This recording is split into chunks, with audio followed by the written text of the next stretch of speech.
Bismillahirrahmanirrahim. Assalamualaikum warahmatullahi wabarakatuh.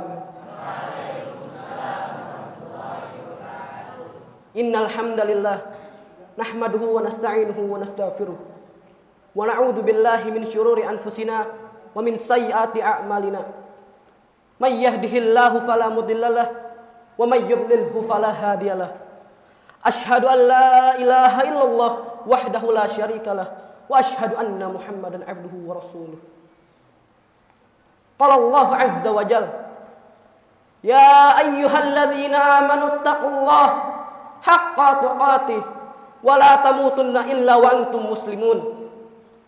Qala an-nabiy sallallahu alaihi wasallam, man salaka tariqan yaltamisu fihi ilman sahhalallahu lahu bihi tariqan ila jannah.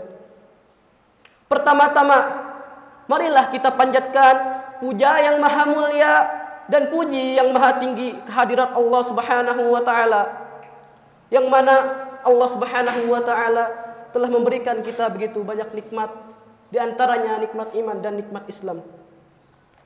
Salawat serta salam mudah-mudahan tetap tercurah limpahkan kepada junjungan kita semua, yaitu Nabi besar Muhammad sallallahu alaihi wasallam, yang mana beliau telah menuntun kita selaku umatnya dari zaman jahiliyah hingga zaman Islamiyah, dari zaman kegelapan hingga zaman penuh hidayah ini.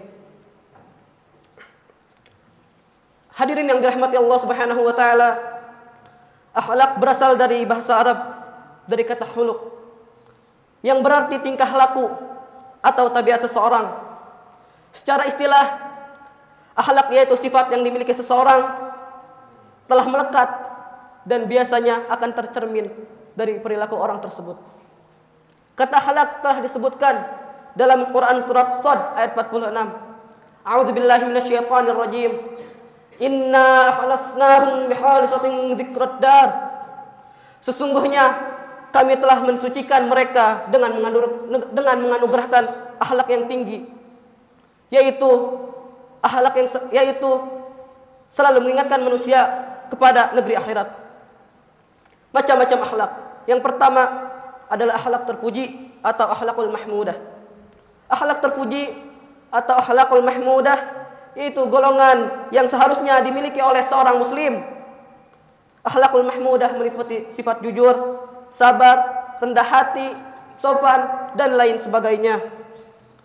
Seorang muslim yang memiliki akhlakul mahmudah akan senantiasa menjaga tutur katanya dan perilakunya. Sebagai seorang muslim, sudah menjadi sebuah keharusan untuk menjaga akhlakul mahmudah dalam kehidupan sehari-hari. Dan yang kedua, akhlak tercela atau akhlakul mazmumah. Akhlak tercela atau akhlakul mazmumah yaitu golongan akhlak atau tindakan yang harus dihindari oleh setiap muslim, karena akhlakul mazmumah akan mendatangkan kemudaratan bagi diri sendiri dan juga orang lain.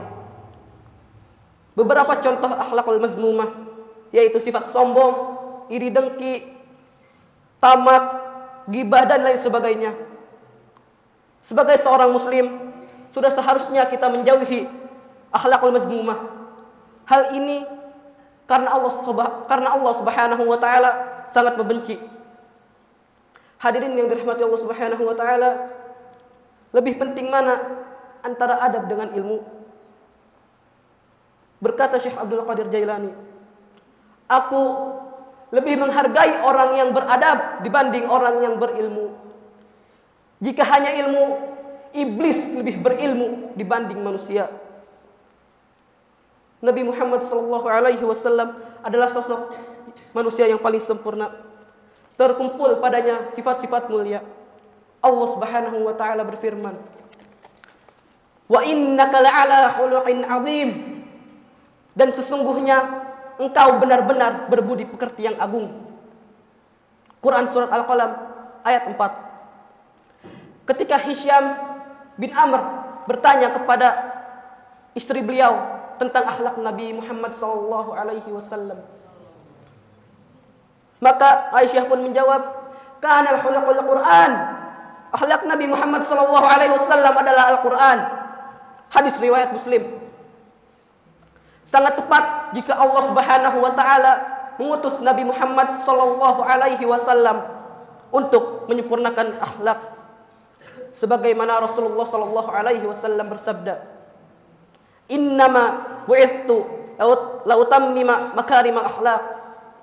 Artinya, sesungguhnya aku diutus hanya untuk menyempurnakan kemuliaan akhlak. Hadis riwayat Al-Baihaqi. Hadirin yang dirahmati Allah Subhanahu wa taala, ada tiga nasihat dari Rasulullah sallallahu alaihi wasallam yang akan saya sampaikan. Rasulullah sallallahu alaihi wasallam bersabda, "Ittaqillah haitsu ma kunta wa atbi'is sayyi'atal hasanata tamhuha wa khaliqin nas bi khuluqin hasan." Ittaqillah haitsu ma kunta. Bertakwalah kepada Allah di mana saja engkau berada. Wa atbi'is sayyi'atal hasanata tamhuha.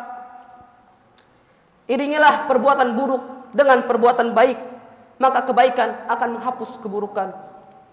Wa khaliqin nas bi khuluqin hasan. Dan bergaulah dengan manusia dengan akhlak yang baik.